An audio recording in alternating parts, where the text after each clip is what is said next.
검찰이 대장동 위례 성남FC 의혹과 관련해서 이재명 대표를 기소한 건 지난 3월이었습니다. 당시 이재명 대표는 이런 반응을 보였습니다.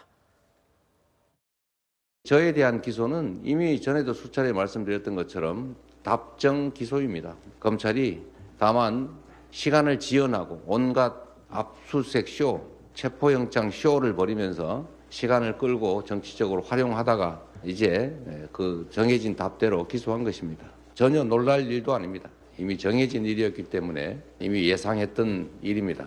검찰의 시간이 끝나고 법원의 시간이 시작될 겁니다. 정해진 기소였지만 법정에서 진실을 가리기 위해서 최선을 다할 것이고 결국 명명백백하게 진실이 드러날 것이라고 믿습니다. 네, 이재명 대표가 말한 것처럼 이제 법원의 시간이 시작됐습니다. 검찰이 3월에 기소를 했으니까 재판 준비 절차에만 6개월 가까이 걸렸습니다. 본격 재판이 이제 시작됐으니 1심 결과가 나오기까지 적어도 1년, 2년 정도는 걸리지 않겠느냐. 법조계에서 이런 얘기가 나오고 있습니다. 특히 대장동 의혹 같은 경우에는요. 이재명 대표 사법 리스크의 핵심으로 꼽힙니다. 앞으로 그래서 이 재판 향방에 많은 관심이 쏠리고 있는데 검찰과 이재명 대표의 입장차 첨예합니다. 성남 시민의 자산인 개발 이권을 공정 경쟁을 거친 상대에게 제값에 팔지 않고 미리 짜고 내정한 김만배 일당에게 고의로 헐값에 팔아넘긴 것이고, 그래서 개발 이권의 주인인 성남 시민에게 천문학적 피해를 준 범죄입니다. 비유하자면 영업사원이 100만 원짜리 휴대폰을 주인 몰래 아는 사람에게 미리 짜고 10만 원에 판 겁니다. 시민 입장에서는 단군일의 최대 치적이 아니라 단군일의 최대 손해라는 말이 어울린다 하겠습니다. 돈을 버는 것이 시장의 의무도 아니지만 적극 행정을 통해서 5,503억 원을 벌었음에도 더 많이 벌었어야 한다라며 배임죄라고 주장합니다. 대법원도 성남시가 환수한, 즉 번 돈이 5,503억 원이라 판결했는데 검찰은 여전히 환수한 금액이 1,830억이라 우깁니다. 매서운 겨울도 결코 봄을 이길 수 없습니다. 진실의 힘을 믿겠습니다. 대장동 위례 성남FC 의혹 사건과 관련해서 재판부에 제출된 기록 얼마인지 아십니까? 총 20만 쪽에 달하는 것으로 알려져 있습니다. 대장동 의혹을 이 법정을 둘러싸고 이 대장동 의혹을 둘러싸고 가장 치열한 이 법정 공방이 벌어지지 않을까 싶은데 조 부위원장님께서는 어떻게 보십니까? 네, 당연히 치열한 공방이 이루어지겠죠. 그런데 이걸 좀 빠지고 있는 부분이 좀 있다고 생각해요. 어떤 부분입니까? 상식적으로 생각을 해봤을 때 이재명 대표가 그 당시에 해먹을 결심을 했다면은 그냥 LCT 같이 이제 민영 개발하고 수의 계약 남발하고 그렇게 해서 하면 되는 거예요. 근데 그렇게 안 하고 공영 개발을 한 이유가 뭐냐면은 그런 비리들을 척결하겠다 이 의지로 한 거라고 보여지고요. 그 부분에 있어서 동기라는 측면이 있고 또 그 당시 상황을 보면요. 지금 한동훈 장관께서 지금 뭐라고 했나요? 지금 국민들한테 성남 시민한테 손해를 끼쳤다고 했지 않습니까? 휴대폰 얘기를 했죠. 예, 천문학적인 손해를 끼쳤다고 했지만은 그 당시 부동산 경기를 보면요, 이 성남시 그 땅이 부동산 개발해서 그렇게 성공할지 실패할지 모르는 상황이었어요. 부동산 침체로 갈 것이라는 예측이 아주 컸기 때문에 그런 상황에서 어떤 천문학적인 이익을 예측을 했겠습니까? 그래서 그 부분에 대해서도 좀 말이 안 된다고 생각하고요. 또 계속 녹취록이라든지 실질적으로 증거라고 할 수 있는 김만배 씨라든지 정영학 씨 녹취록을 보면요. 그 얘기가 계속 나오지 않습니까? 이거 이재명이 알면 우리 죽는다. 이재명 공산당이다. 이재명 왜 이렇게 우리를 미워하느냐. 이재명 때문에 진짜 화난다. 못 해먹겠다 이런 얘기들이 나오지 않습니까? 그것만 봐도 상식적으로 이재명 대표가 여기서 비리를 하지 않았다는 걸 우리가 알 수 있는데 이렇게 몇 건을 기소를 하냐 이런 얘기가 자꾸 나오지 않습니까? 불구속으로 기소가 하냐 이런 얘기도 나오지만은 지금 이재명 대표가 살아있는 한 수사가 계속될 것이 이 얘기는 뭐냐면 내가 죽어야 끝난다 이 얘기지 않습니까? 그 얘기는 뭐냐면 이게 그냥 레토릭으로서 죽는다는 얘기가 아니라 실제 물리적으로 사람을 죽이는 것이다. 저는 이런 생각이 됩니다. 얼마나 심신이 피폐해지겠습니까? 그리고 웬만한 사람 같으면 이게 스트레스 때문에 암이라든지 뇌종양이라든지 뇌출혈에 걸릴 정도의 그런 막심한 스트레스와 그런 중압감을 받을 수밖에 없는 이게 사실 사람을 죽이는 그런 거거든요. 근데 만약에 이게 무죄로 밝혀진다면 검찰이 어떻게 책임지겠습니까? 네. 그 부분 좀 말씀드리고 싶어요. 이 내용은 너무 많이 들어서 기시감이 많이 드실 겁니다.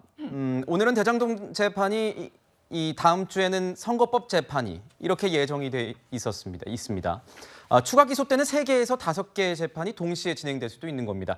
그래서 서정욱 변호사님 이런 얘기도 나와요. 이재명 대표 측에서는 최대한 재판을 좀 줄여서 정치적으로라든가 이런 부담을 좀 줄이려고 하지 않을까, 출석 횟수를 최대한 줄이지 않을까, 사건 병합을 좀 노리지 않을까 이런 얘기가 나오는데 어떻게 보십니까?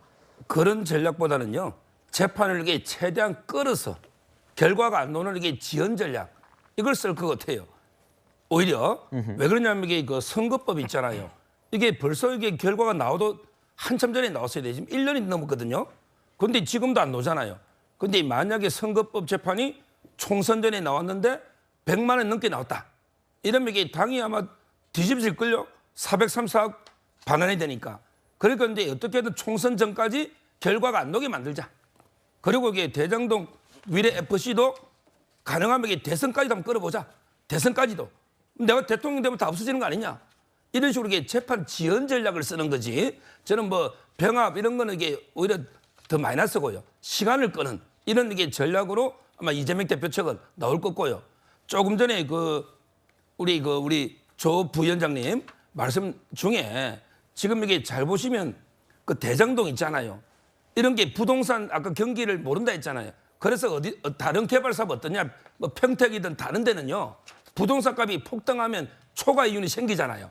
이런 데 초과 이윤, 적정 이윤을 초과해서 이런 걸 이게 환수하는 이런 게 있거든요.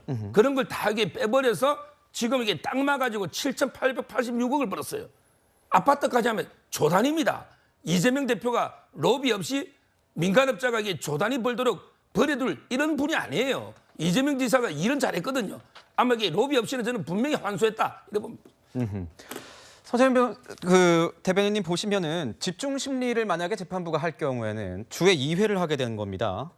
향후에 만약에 대북 송금이나 백현동 그리고 위중교사 혐의 재판까지 추가가 된다면 정말 계속 뭐 국회가 아니라 재판장 앞에 계속 이재명 대표가 거의 대기를 해야 되는 이런 상황까지 올 수 있을 것 같은데 재판이 병합될 경우에는 이 대표 입장에선 법원을 자주 안 가도 되는 거죠.